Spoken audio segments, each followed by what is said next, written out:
Well, hello, listeners. This is Moose Jaw Matt, and I'm recording here next to my firewood stove. You might be wondering, Moose Jaw, what are you doing with that accent? In fact, what kind of accent is that? And that's for you to figure out.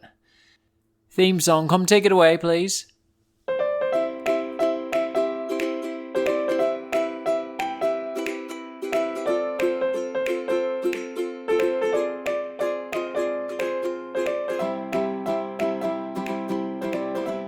Well, it's time. This episode is about Patrick, the poisonous rattlesnake. Patrick is a rattlesnake, and you know what a rattlesnake is? They've got rattles. Do you know what a rattle is? It's a accent way of saying rattle. A rattlesnake. Because it sounds like they have a little bit rattle, you know, they shake it back and forth. But anyway, they get one for each year of their lives. I'm going to share some things about Patrick, the poisonous rattlesnake, and after I share some things, then he's going to make an appearance.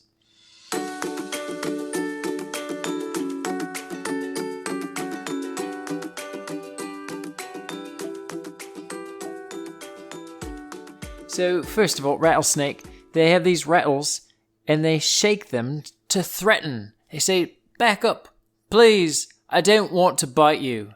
Stay away. Now, it's true, sometimes they will strike, and they don't have time to rattle. You know, kind of like, maybe you're really hungry, and you sit down, and you start to eat, and you realize, oh no, I haven't prayed, or oh no, the whole family's not here. Oh no. Well, sometimes a rattlesnake just gets all excited because it's nervous. It's fearful for its life, so it strikes. Oh dear, my accent's going southern. Let's get it back to wherever it was. You know where I'm going, right this right? Oh boy. Here we go. There are about 30 species or types of rattlesnakes, and they want to warn you. They don't want to bite. So they don't just go out and they don't sneak around. They're not going to crawl up into the... Can you imagine them slithering step by step up to your bedroom? Or maybe step by step down to your bedroom if you stay in the basement. Or some other place. By the way, I'm recording next to my wood stove, so if you hear any crackling, that's legit. It's not sound effects this time. Rattlesnakes, they don't want to bite. They give you a warning. They say, stop. Stop. But you know, there's about 30 types of rattlesnakes, and they live in the Americas. If you're from the Americas, say hello. Hello. All the way from southern Canada to Argentina. It's hard to imagine a rattlesnake living as far as Canada. They're probably pretty cold snakes, but they're most common in the deserts of the Southwest. And there are quite a few in the Appalachian Mountain Range, which is where I'm located, along the Appalachian Mountain Range. The snakes, you might wonder what they look like. Imagine you've got a lump of clay, and you're rolling it out, and you just keep rolling, and as you roll, you go sideways with your hands, and you keep rolling until you have this long thing. It's pretty much snake. That's the shape anyway. You know what they're like. Long. Like a lump of clay that's been rolled for too long. They're long and thin. Rattlesnakes, though, they can get pretty fat and pretty hardy. Some snakes are more slender and more snake-like. Rattlesnakes have some thickness to them. But they have these patterns, especially the eastern and western diamondback rattlesnakes. That's where they get their name, because it looks like they have diamond shapes on the backs. And when they curl up and they're in a bundle of leaves, they're what they're called camouflage. It's so difficult to see them. They can be grey, tan, brown, and they're usually from about 1 foot long. That's about the length of your elbow to your hand. The fingertips, I guess, depending on the size, you know. Yeah, so about 1 foot, it's a 0.3 meters, to about 8 feet. That's definitely some of the longer ones. That's 2.5 meters. That's longer than me. That's quite a bit longer than me. And the heads are shaped kind of like a triangle. A triangle. This is three-sided head, kind of. So you might be wondering, what do they eat besides tacos? You know, we all love tacos. Nothing like a good crunch. But besides tacos, and they don't really eat tacos, that's just a moose jaw mat. Silly fact. Which is not a fact at all. By the way, facts are true. And if I'm making it up, then it's not a fact. It's just for fun. Silly fun. So it's a silly fun fact. Which is not true. Anyway, so what else do they eat besides silly fun fact tacos? They eat, they'll eat rodents like mice and rats, mouses. It's the same as mice. Mice and rats, maybe some moles. They'll eat lizards, sometimes birds, and the occasional bite of pesto. So they've got that rattle, then they'll warn you. Now, if they don't want to warn the mice, they're going to eat the mice, so they don't rattle, because that would give them away. Like when you go into Taco Bell, if you're going to get your taco, you don't rattle at it, because it'll escape. You've got to lie in ambuscade. That means you lie in an ambush. And when the taco is marching past, that's when you pounce upon it, and you grab it, and you say, "Ha ha, I have caught you, taco." And this is getting carried away, isn't it? Let's go on. So they won't rattle when the mice are going past, because then they couldn't catch them. So that means there's only one reason that a rattlesnake is going to rattle at you. Because it doesn't want to eat you. They're so polite. If only people were like this. If people would just rattle and say, "Look, I'm having a rough day. Please stay away." Wouldn't the world be so much better? You know what you can do, by the way, listeners? You can communicate. If you're feeling sad, tell mom and dad. Say, "Mom and dad, grandma, grandpa, teacher, pastor, I'm sad today. I might try to bite your head off with my words, but I'm just sad. Please stay back." Wait, maybe you don't say it exactly like that, but you get the idea, right? You just want to communicate. If you got something in your heart, you just share it. And that way people know. "Look, he's just being like a rattlesnake today. I think I'll keep a distance of about 2 meters. That's pretty safe." And then you'll go about your business. And then the next day, you might feel a lot better. Or maybe sometimes you just need some food.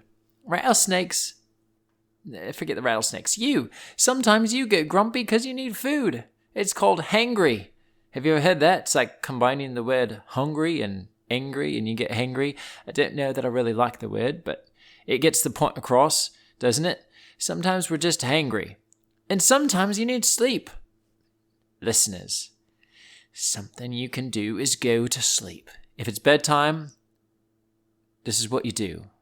It's amazing if you close your eyes and you try not to think too much. You just imagine some sheep jumping over the fences. There they go, the fluffy little cotton things. Then you'll fall asleep and you'll feel so much better the next day. It's wonderful. You get water. You get your sleep. You get your tacos. And you'll feel better. And then if you're not feeling better, then you just communicate with someone that you trust and say, "Look, I'm feeling like a rattlesnake today. Keep your distance of 2 meters or more and you'll be okay." I feel better having shared that. So rattlesnakes, they'll rattle because they don't want to eat you. The next time you see one rattling, back up first. And then you can thank it. "Rattlesnake, thank you for rattling. I don't want to be bit by Patrick the poisonous rattlesnake." You know what? There's more to rattlesnakes, but I think that's the best thing we can share is their rattle. I saw a rattlesnake just about 1 month ago when I was on a trip. And there it was in the bushes rattling away, which means it didn't want to eat me. Yeah, go snake. Yeah, go snake. Good for you. You're polite. And for me, 'cause I'm gonna live. This is the living song. I'm still alive.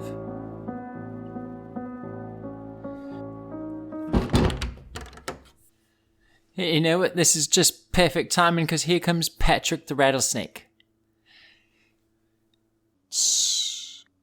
My name is Victor, not Patrick.